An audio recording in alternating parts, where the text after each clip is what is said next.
Hey, what's up everyone? Gareth here, FCP Euro. Welcome back to another diagnostic video. Kind of a non-traditional start here. We have no parts on the bench because the parts are already in the car, and I'm joined with the vehicle owner, Mike Roselli, because we need to do a little discussion here real quick about what we're trying to solve, or what we were attempting to solve, which had to be a shift quality issue with the 6 HP transmission. And I think the best person to explain what that shift quality issue is the person that owns the vehicle. So Mike, tell me what was going on with it. Transmission slippage, frankly. That's what I would define it as, where between the gears or accelerating onto the highway, you're going to start to see the RPMs fluctuate. It's going to sound, feel, and look like the transmission is slipping.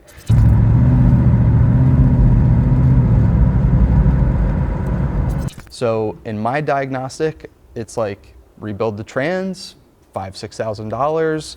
The vehicle behind me is only worth $6,500, so it would double the price of the vehicle effectively. Or do we do this? Yep, and in this particular case, it seemed like the transmission wanted to go in and out of torque converter lockup. That's the only way that I could describe it, and it's kind of a weird thing to diagnose, especially when there's no fault codes on the transmission and nothing is screaming out that there's a huge problem. So everything that we're going to do in this video is going to rebuild the valve body and reseal the valve body, and basically figure everything on the control side is as good as it could possibly be, and hopefully that inevitably fixes the majority of those shift quality issues and weird kind of torque converter lockup and disengage problems that it has going on. So with that said, next thing you'll see is all the parts we're installing and how to go about doing this job.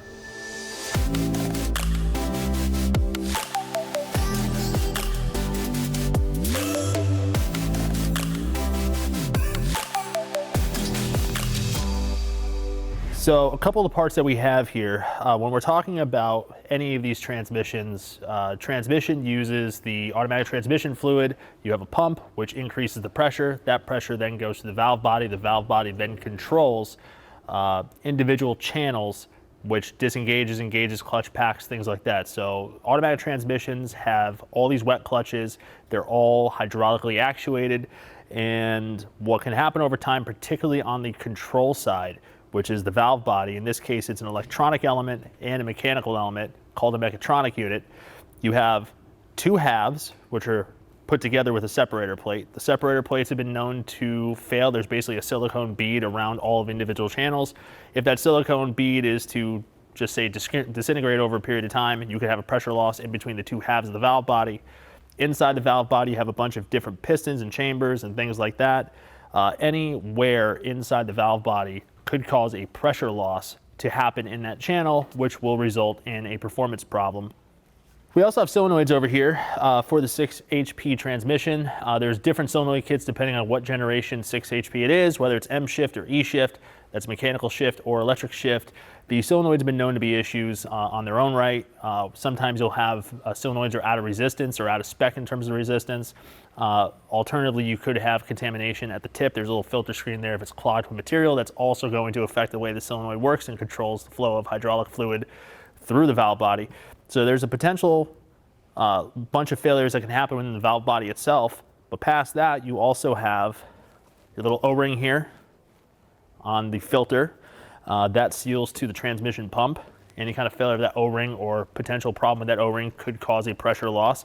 However, that kind of issue will typically affect the transmission everywhere. We also have this little bridge adapter and the sealing sleeves. These seal the valve body to the bottom of the transmission. Those have also been known to potentially fail over a period of time, and that could cause pressure loss as well. So what we're hoping to do on this transmission in this Land Rover is to fix this intermittent but not intermittent shift quality issue. It's not so much a shift quality issue more than it just simply seems to slip the torque converter quite a bit while it's in gear with a high engine load. So we're going to get into that. We're going to see what we kind of come across. And as far as we know, this transmission has never been serviced and it has about 160,000 miles on it. So we're going to see what we see. All right, so we're under this Land Rover LR3, and depending on what car you have, access to the transmission is going to vary.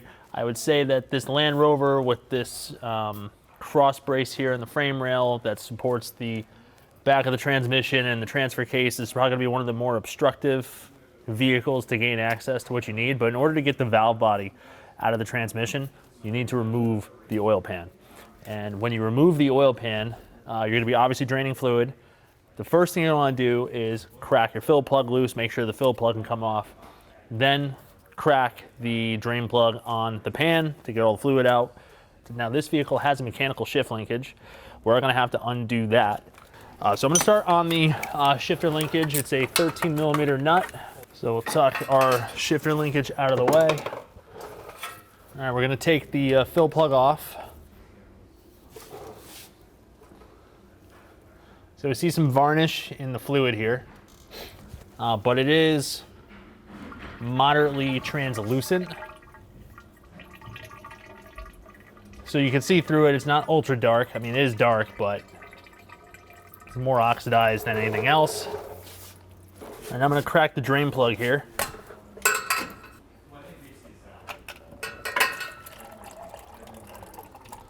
What we're looking for in here is we don't want to see a bunch of wear material suspended in the fluid.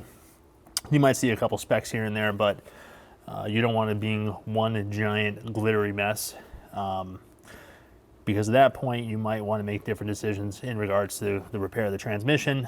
You could have a bearing wear problem inside the transmission. Could be clutch material that's worn out. But again, I'm going to let this settle a little bit. We'll take a closer look at it with the light once all the air gets out of it. While that mess is draining, I'm going to start taking some of these plugs or some of the oil pan screws out. These look like 5 millimeter Allens.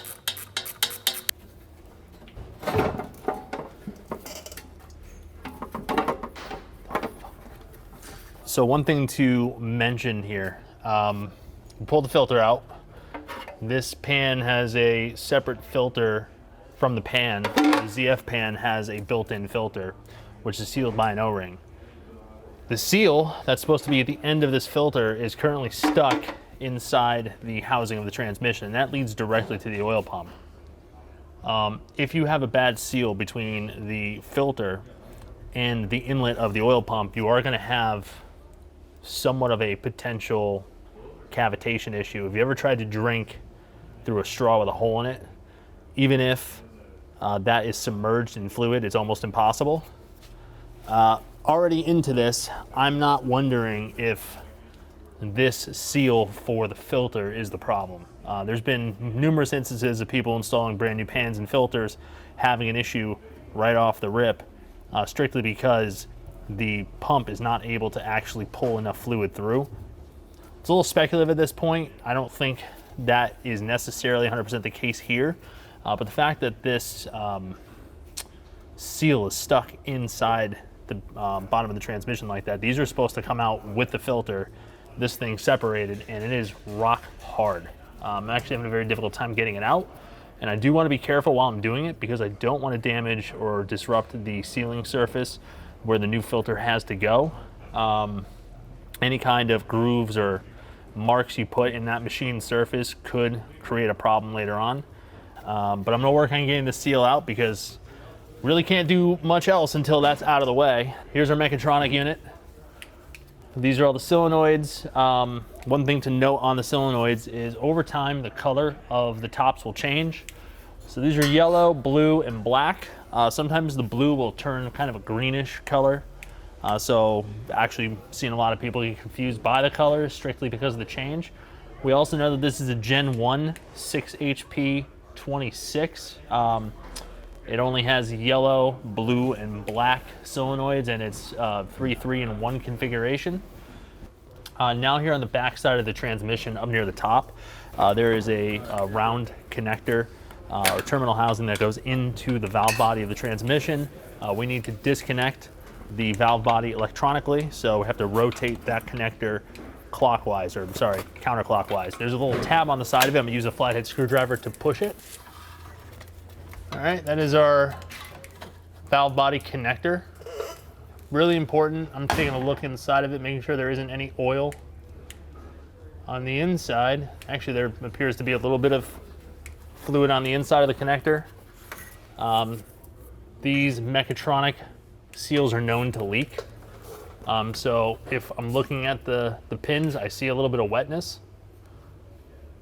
That should not be like that, so I'm gonna go ahead and use some electrical cleaner later on to kind of clean that out. I'm pointing at it with the screwdriver. That piece right there is a serviceable item. It has 3 O-rings on it. If you ever see a fluid leak externally on your 6 HP coming from this area where the plug goes into the housing there, you probably have an O-ring failure, and the only way to fix it is literally by doing all of this. All right, so next thing we're gonna have to do is we're gonna pull down on this little piece here. This separates the valve body from that little electrical connector that we removed earlier. That mechatronic sealing plug is separate from the actual plug that goes into the valve body. In order to get the valve body out, we need to pull that black plastic housing out of the housing of the transmission. So it should come down pretty easily like that. There's just a little unlock that you have to move there. And then once you do that, it kind of comes down to its bottom position.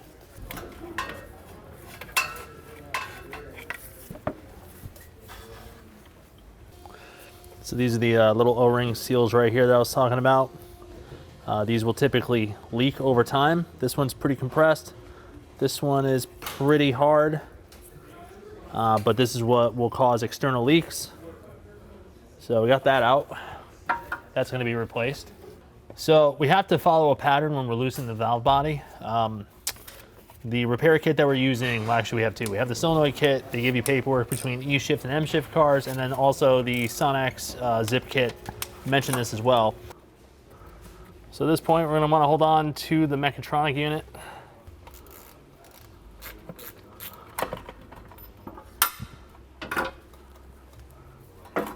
So let's have some weight to it.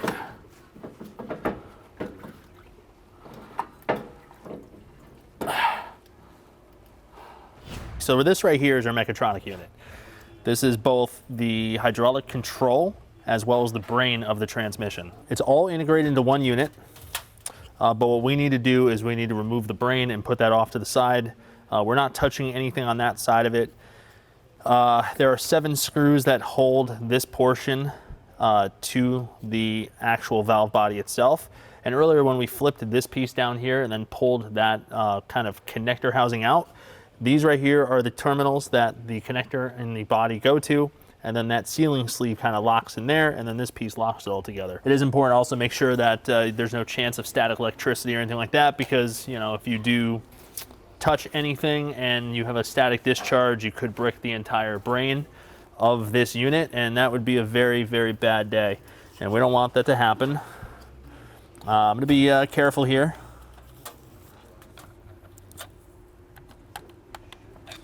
Should just slide off.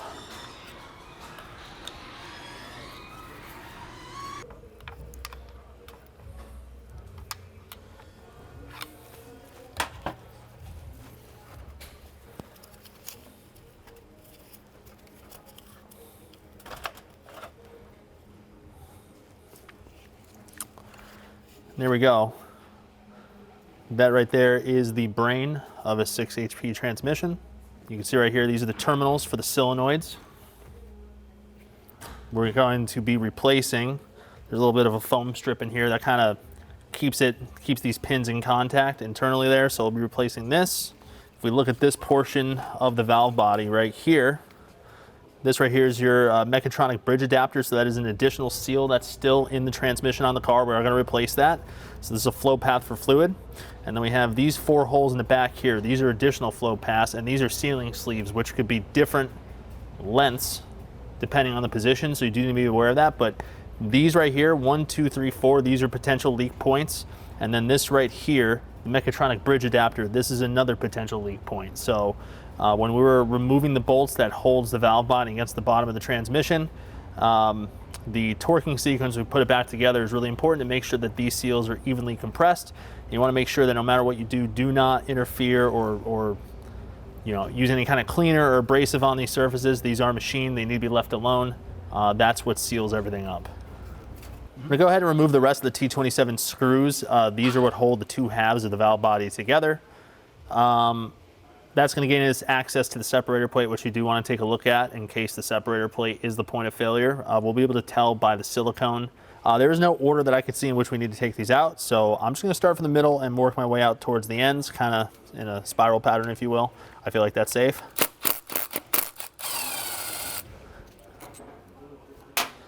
And I'm just gonna check the length of these screws against the screws that came out for the electronic portion of it. These should be a standalone size, but I just wanna make sure real quick. So all the valve body screws are the same size.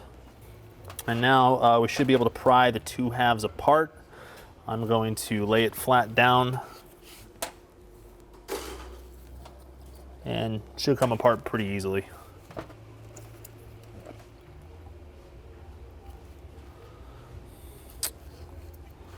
We got little springs and orifices, things like that.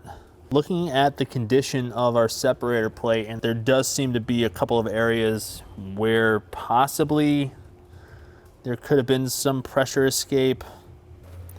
So right here are the accumulator pistons. We have a bunch of check valves, little ball valves that sit on the valve body. I believe for this specific unit, they're all the same, but it is important to make sure that they go back in the correct place. There is corresponding spots here where they do need to go, so something to be aware of. You know, there's like these little screens here where any kind of contamination could be trapped. It is important to make sure that all of those screens are clean, that all of the channels are clean, there's no debris. I'm going to remove the separator plate. Kind of repositioned everything on the other half of the valve body. There we go, a little stiction there. One thing that I'm seeing on this separator plate is in a couple of areas where fluid needs to be sealed. You can see this kind of deterioration of the silicone. All of those are potential pathways for fluid pressure to leak out. See, there's really more towards the perimeter. See a couple towards the middle. So, you know, our issue here, it possibly could have been a problem with the separator plate itself. So there does seem to be some kind of wear going on there. All right, I'm gonna start on the lower half of the valve body first. I'm going to remove the solenoids, which we're going to replace anyway.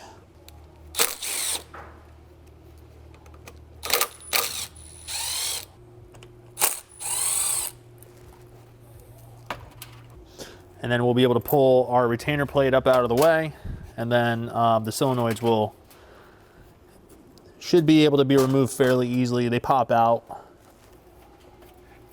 Yep. While we're pulling them out, we'll take a look at the screens, see what kind of condition those are in. And there shouldn't be any like debris or contamination in them. And these solenoids are a fairly common thing to replace to address performance or shift issues. So we have a pretty large valve right here. That is number 4 here on the lower valve body. So we got one factory piston out, or valve, and it is metal on metal. There's no seal on it. The zip kit that's going in uses an O-ring seal. But you know, there's your potential point of problem, is the fact that you know, you have basically metal pistons or aluminum pistons flowing against the aluminum surface. So it's going to be very, very sensitive to fluid quality. The kit here, it's number 4. And my understanding is that these are very tight fitting. So we'll want to make sure that we really, really lubricate the O-rings. And now theoretically it should be as simple as just putting the new piston back in. You know what I think the zip kit tries to accomplish here, all of these pistons and seals, it's just metal on metal.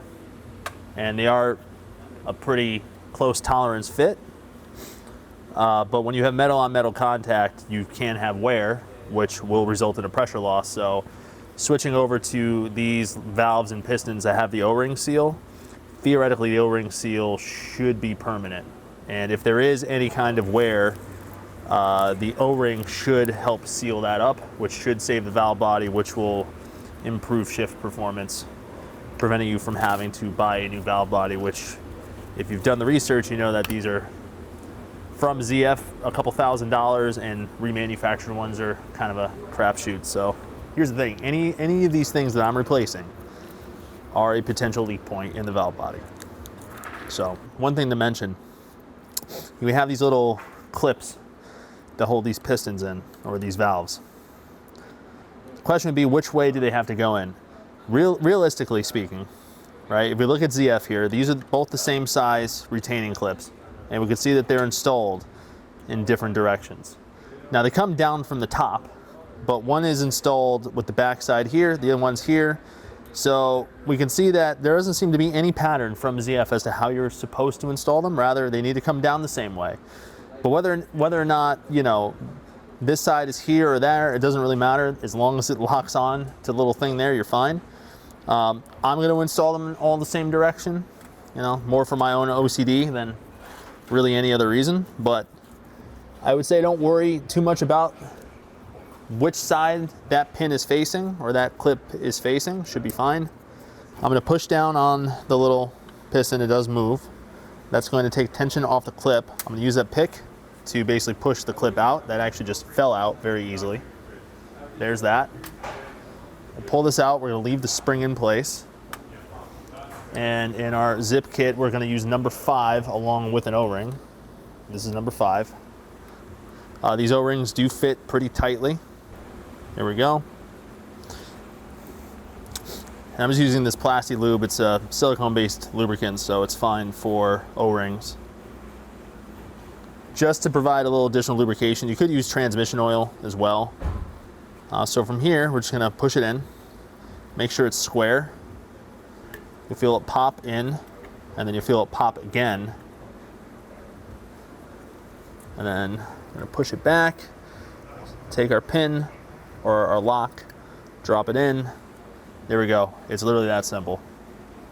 So we need to work on the upper valve body now, or the upper half of the valve body, which is basically a lot of the same as the bottom portion of it. One thing I noticed when I took the 2 halves of the valve body apart, we have these little valves in here, and I noticed that a couple of them look different than the others. There's a rounded bottom on them, or there should be a rounded bottom on them, which almost acts like a shock absorber. But these things are super beat up. Some of them look normal, some of them look really worn out. On the Sonex kit, they give you new valves, but instead of them having the curved bottom, they're flat and they use a spring instead, which I think probably makes more sense. So we're gonna go ahead and let these just fall out, if they will. There's one. But this is what the Sonex repair kit gives you. So it's flat on the bottom, and then you have the spring. The factory ZF parts, I'll show you the difference between some of these. So like this is super round, this one's super flat, so these are worn. It's a pressure regulating valve, and basically these are getting pushed down in the bore. So the Sonex kit using a spring-loaded solution makes a little bit more sense because it's the spring that's going to take the impact versus the regulating valve itself. We're going to put these in last just because we need to manipulate this other half of the separator plate. You know, the lower half of the valve body is where fluid is controlled up, and then the upper half is what controls like clutch engagement and disengagement and everything like that. So, you know, think of it as you have your solenoids here, fluid is pumped into the valve body, the solenoids control the flow of fluid through the lower half, and then that comes up to the upper half, and then the upper half is what goes up into the transmission. Yeah, it's a very complicated network, but when you look at the machining of these parts, it's actually really impressive to see how all of this stuff works together. And then of course you have the separator plate in the middle, which is supposed to seal all this up, and you never have a problem with that, right? One thing I noticed on the original separator plate, this damage here is from a pressure regulating valve. It's actually one of these. So it's spring loaded. And this would face up. So this is facing the upper half of the valve body. So this thing was getting absolutely hammered right there. So for the upper half, we're basically doing the exact same work that we're doing on the lower portion. I want to see how these move. I could already tell you this one right here, I can't seem to get it to move. Our smaller ones move just fine. This larger one, very similar to the other ones, do not move very freely. So I know those are going to be joy when we get to them.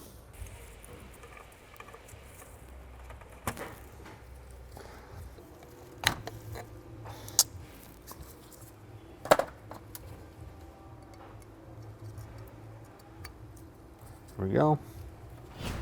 The new solenoids from ZF come with their own O-rings, so we don't need to use any of these from the Sonax kit. But they do provide O-rings in case you were reusing your original solenoids. In this case, we're replacing the solenoids. So hopefully, very shortly, we'll have a fully refurbished, or we'll call it refreshed, not fully refurbished, but refreshed valve body that we can then go ahead and put back into the car. Hopefully, this will solve the surging problem that this thing seems to have while the drivetrain is loaded up. It goes without saying that the O-rings for these solenoids are pretty tight, so lubricate them. You still might need to push hard to get them to seat, but they will seat. For this particular 6 HP, Gen 1 M shift, it only uses the blue, yellow, and one black solenoid. Depending on your generation of 6 HP, if it's an M shift over E shift, there's going to be different solenoid colors that are used, different solenoids in different places. So like your E shift cars are going to have a solenoid for engaging the parking pawl. So there's different solenoid kits for different valve bodies. And the way that you know what valve or solenoid kit to order for the valve body in your vehicle is to look at the main parts list that is stamped on the side of the transmission. Very inconveniently located, by the way. It'll start with 1068, and then there's 6 numbers after that, and then that whole number, 1068, along with the 6 numbers, indicates what valve body your transmission has, what solenoid kit it uses.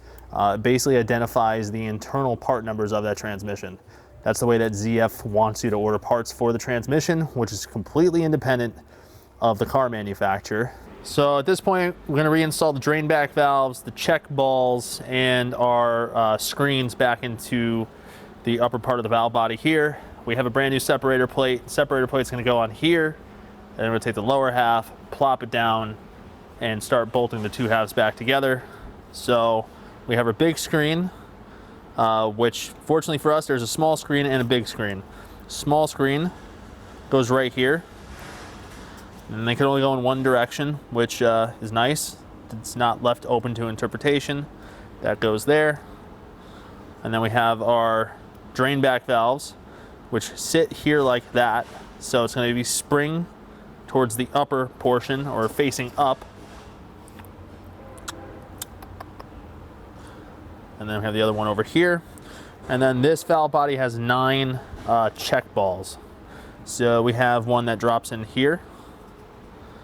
We have another one here, here, here. It's going to be one here. Another one's going to be here. Another one here, here, right there. You could pretty much figure out where the check balls need to go because they can only fit in one spot. They're all the same size. And, if you really wanted to reference it, if you look at the original separator plate, you could see there's movement between here. There's actually witness marks from where these check balls go. So you could always just look at the separator plate and see where the balls had been moving back and forth, because that's what they do with pressure. They actually move.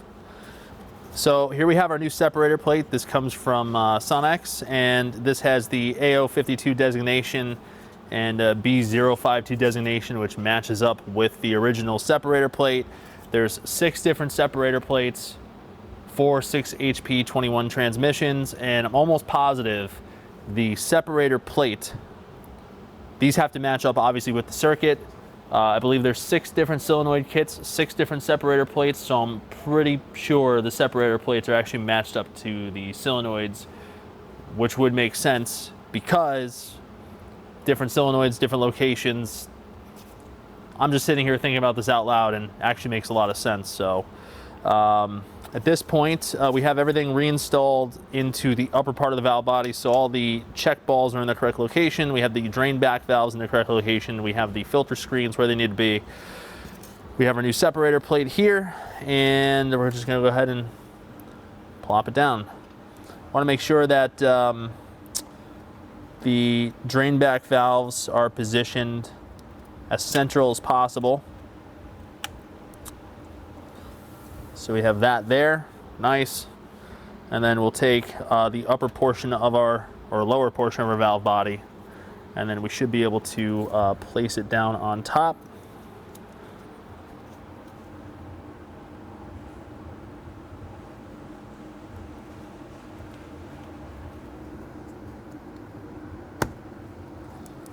And pretty much dropped into position, which is what we like to see. So the two halves of the valve body are back together. We have the Sonex zip kit installed. We have new solenoids installed. Now we need to reinstall the electronic brain of the valve body. And before we do that, we're going to go ahead and peel off this foam insulator strip, which is pretty easy to miss.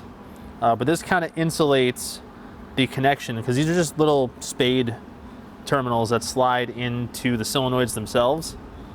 And this is sort of like a, I would imagine kind of like a vibration absorber, or I don't know, they call it an insulation strip, but we'll throw it in the pile of parts. We have a new one right here. And it just kind of slides on like so. All right, so now we're gonna go ahead and put the electronic portion back onto our valve body. Line up the dowels.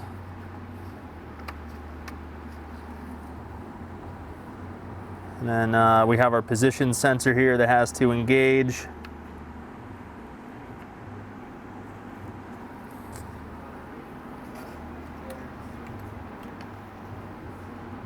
Like interfaces with that, so we just need to make sure that that lines up. Now, one thing I have kind of come to see, at least with these dowels, is they're just really, really, really tight around the plastic. I think the plastic is a little bit swollen. So we're gonna have to tippy tap our control unit back down onto those dowels. So just a couple little gentle, you know, let's use our brains here. Get it started, like so. And as we're driving this down, we also want to make sure that the prongs from the electronic portion line up with the prongs on the solenoids. This dowel right here is super tight, so I'm just going to tap it to get it started.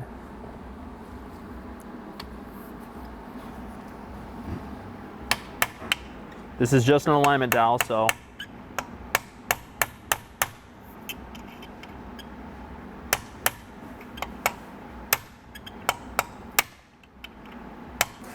all right, we got the control unit now back down onto the valve body. Not without some struggle though. Just I don't know, the plastic seems really, really swollen from all the oil, so it took a little bit of force. I only really focused on the dowel area, so you know, kept it away from the control. Should be okay. I would say it would be ideal not to have to do that. Unfortunately, it didn't really give me much of a choice, and I had to use a little bit of directed force, if you will. So at this point, we can reinstall our screws. All right, so next up, we have to replace the sealing sleeves. There's 4 of them in the back of the transmission, and the mechatronic bridge adapter. I think the mechatronic bridge adapter will just kind of come off, and hopefully there's no fluid behind it. There isn't. This thing is absolutely wasted, rock hard. So that's why that's a common area for potential leaks. We'll just slip the new one on.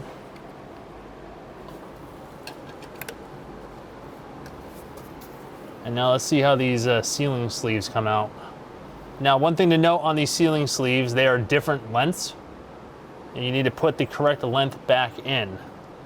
So we're gonna compare what comes out and measure it against the new ones. So here's the first one. For this transmission, there should be 2 long ones, a medium length one, and then the short ones. So compare that. Use the same length. And let's pop the new one back up into position. Pretty much just should seat against, there's a shoulder inside, so it should just go in flush. Now, if you look at these, they're not sitting flush to the housing of the transmission yet. That is because the valve body has not compressed it. These that came out, the side that faces down, you can see that's basically been pushed out. That is so that the machine surface on the valve body seals against it. So if it was totally flush right off the rip, it would never seal. So if you notice that, don't worry about it. That's not really a problem. It will basically get compressed once the valve body is installed into the transmission. So a couple things to note on an M-shift transmission: don't move the gear selector out of curiosity, because the detent pin that rolls along the individual detents, it might fall out, and then you might spend 40 to 45 to 50 minutes MFing yourself trying to get it back in. But if you want to know how to get back in, what you have to do is you have to put the little pin on top of the little detents on the selector, and then you have to kind of walk it in with a pry bar. And you're going to fail probably 23 times doing that until eventually it goes in. And I'm speaking from very recent experience. And then you're going to want to go get a snack because you're hungry after that, and you're going to find out that the vending machine's broken. Happy Friday. All right. So we have the new mechatronic sealing bridge adapter in. We have the sealing sleeves in, and we have our refreshed valve body, which, if everything has gone well, is going to work flawlessly. So we need to put this up into the bottom of the transmission.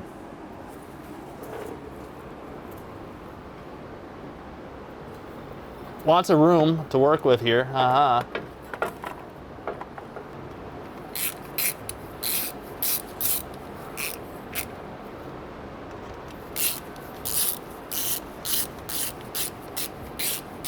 So I'm going to start from the inside of the valve body and work my way outwards to torque, but classic spec here, 8 Newton meters.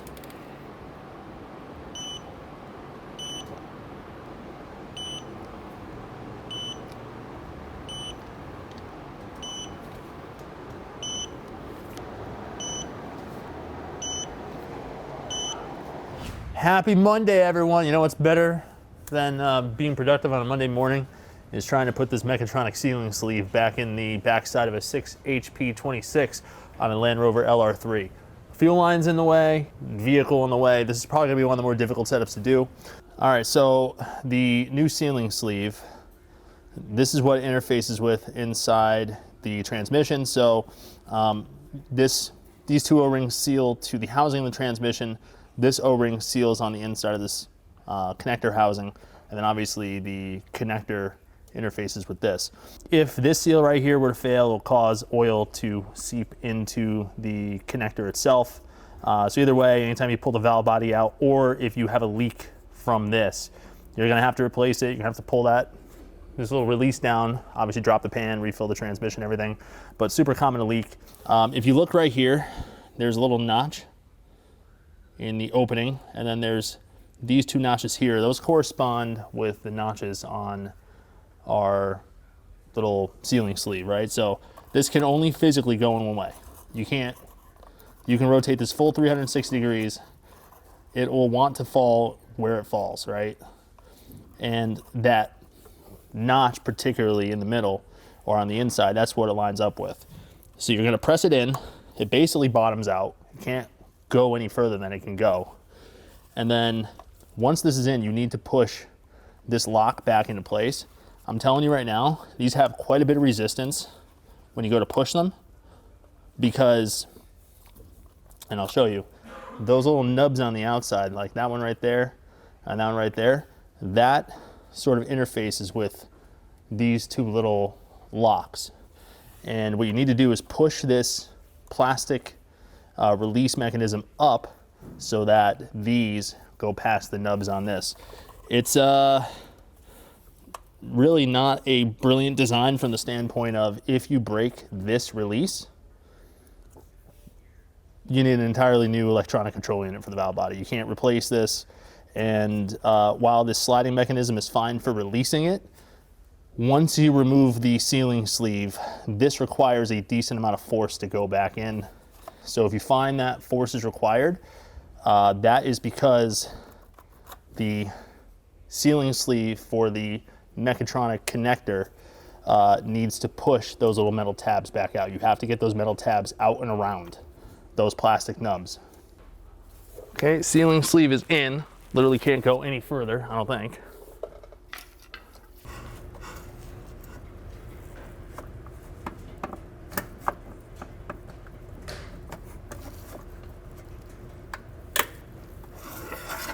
Yeah, it's okay. I just had to use a pry bar as a leverage point to get that up. I tried pushing with my palm.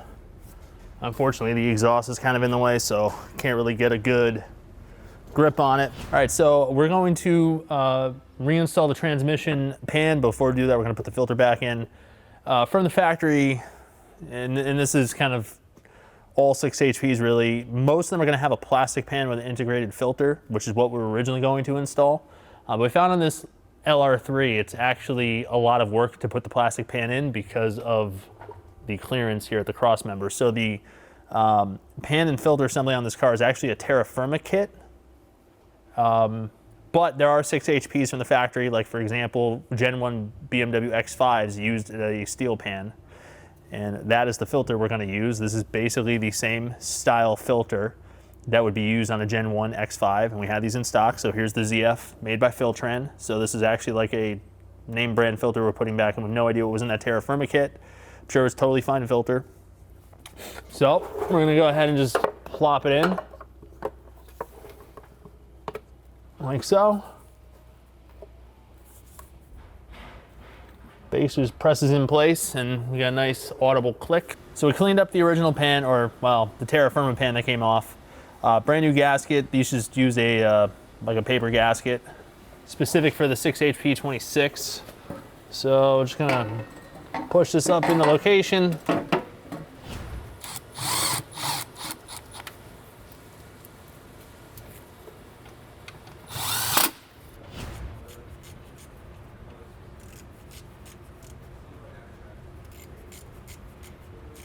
All right, now that we have the new filter and pan reinstalled, we need to go ahead and do the initial fill on the transmission. So we're using ZF Lifeguard 6. There's a bunch of fluids out there that are compatible with the ZF spec, but we're just using the Lifeguard 6 fluid. At this point, we're gonna go ahead and do the initial fill. We're gonna fill it up until fluid basically spits out of the fill plug hole, put the fill plug back on it. We'll then start the engine, and then we will shift the transmission through gears, so park, reverse, neutral, drive, manual mode, and then get the transmission up to temperature. You have to do the final fill with the transmission at an operating temp. Give you a window between 40 and 50 Celsius, and that's how you know that you've filled it up to the appropriate level. So we have a full video on how to properly refill a 6 HP transmission, but basically what we need to do right now, start the car. We need to manually shift the transmission through the gears, holding the brake. And once the transmission is at 30 to 35 Celsius, we can open it up. Look at the fill level. With the engine running, we will need to add more fluid, more than likely. If fluid comes out at that temperature, that means the transmission is full. But seeing as we pull the filter and everything else, it's gonna need more than just running it at idle to get it to temperature. So at this point, just gonna start it. And pull up the live data on the scan tool. And you know, make sure that we have live data so I can look at the temperature. Control module internal temperature 18 degrees, transmission fluid temperature 21 Celsius. So start it.